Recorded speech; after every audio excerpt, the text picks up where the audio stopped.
Sooner or later, every one of us has to read a book we don't want to read. In fact, it's sometimes the very assignment, the requirement, that turns us against the book.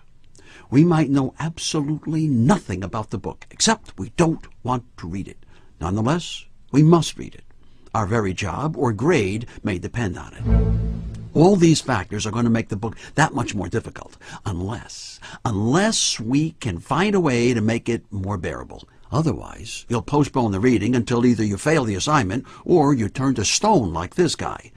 So here's a formula for making it easier to read a book you don't want to read. I thought of it the other day when some tree surgeons came to my house to remove a towering 80-foot pine tree next to my house. To be more exact, it was a leaning pine. As you can see here, it was leaning and endangering my roof, my fence, my neighbor's tool shed, and another neighbor's fence and garage. As much as we all hated to sentence that old pine to death, there was too much riding on its tilt, especially when we thought about the weight of the snow that would be riding on it in another month. If we didn't take the tree down, Mother Nature might do it for us. And quite frankly, sometimes she's a little messy when she takes things down. So like that book you don't want to read, the tree had to be taken down. But because of its position tucked between the three houses, it had to come down very carefully. So we called the tree surgeons from the Paul Bunyan Wood Company. That actually was the name of the company, appropriately enough. Wait a minute. What does this have to do with your reading that dumb book you don't want to read? Bear with me here for a few more seconds. Tree surgeons never take down a tree this size all at once. They take it down piece by piece. By the same token, few people read an entire book in one evening or one sitting. They read it in pieces or sections, except, of course, for dumb people who think they can read and digest the whole book in one night, the night before the report or the assignment is due or the test is to be taken. Watch. The tree surgeons arrived with their crane and equipment, and the first thing they did was to stabilize the truck that would hold the crane, that would hold the bucket, that would hold the tree surgeon. They made sure they were on stable ground. When you're reading, you need to stabilize yourself first. Unfortunately, too many folks think that means getting as comfortable as possible, like this guy, which often puts you to sleep. Here's a fact. When the feet are elevated to the same level as the heart pumps less oxygen to the brain, and that brings on drowsiness. The lesson here, get comfortable and stable, but not too comfortable, and keep those feet lower than your heart if you want to stay awake. The next thing the tree surgeon does is cut away the lower part of the tree's branches, one by one. Basically, what he's going to do is break the tree into sections and bring it down section by section. And that's the approach you can take with a book that you don't want to read. Read a chapter today, another tomorrow, and then the day after. If the chapters are long, break the 200 pages into 5-page, 10-page sections. In less than a month, you'll have it read. See that bucket the tree guy is using to maneuver in and around the pine tree? That's a whole lot safer and easier than the old climbing boots they had to use when they were climbing the tree. And just as the mobile bucket makes the job easier, the job of reading the book is made a whole lot easier by the fact that it too is entirely mobile or portable. It's like an iPod, a cell phone. You can bring it with you wherever you think there'll be some downtime.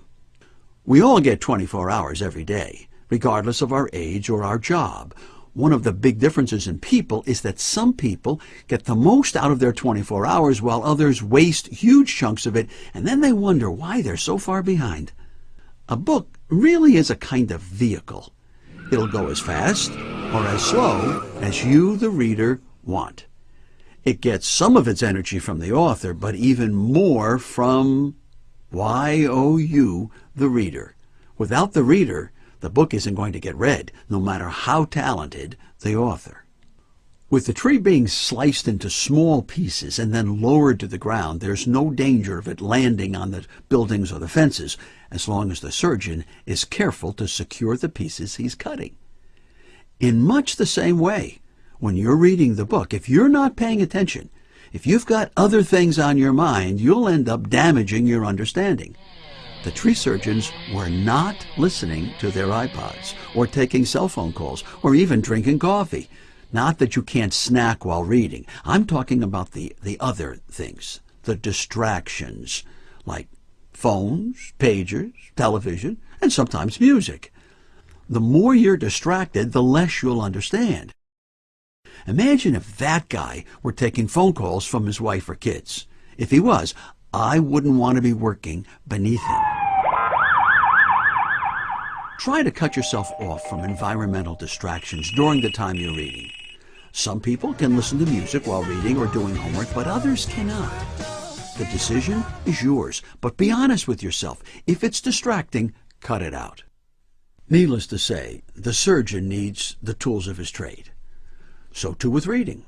One of the great American minds of the last century, a guy named Mortimer Adler, once observed that you should never read a book without a pencil in your hand or a pen. If it's a library book, use Post-it notes. I'm not saying that you should take notes all the way through the book, although sometimes that's necessary. Think of those notes as a conversation with the author. The words printed on the page are the author's words directed to you, his part of the conversation. Your note in the margin or on the Post-it note is your response to what the author wrote. Believe it or not, this activity reinforces understanding. By adding a physical activity as small as note writing, you're engaging an extra part of your brain. The more active the brain, the more you remember and the less likelihood you'll fall asleep. That note-taking helps you digest the reading, much the way the tree surgeons take those branches they've trimmed and feed them into a wood chipper device that turns it all to sawdust and chips. The more you think about whatever you read, the better you can turn it into memory and ideas. When the surgeon was on the lower branches, he couldn't see much of the surrounding area, could he? But the higher he climbed, the more he saw. The same thing happens in a book.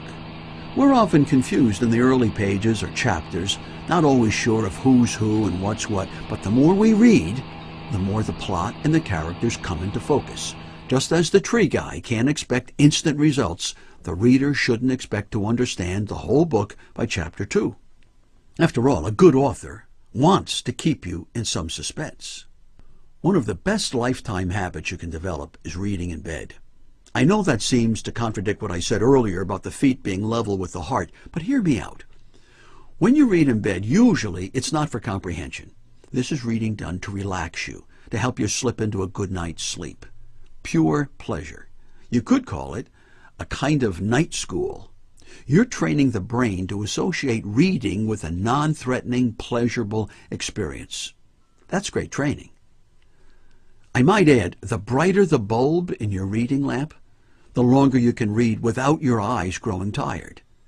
So, if you're interested in falling asleep easier and earlier, keep the light or the bulb turned to the dimmer setting when you read.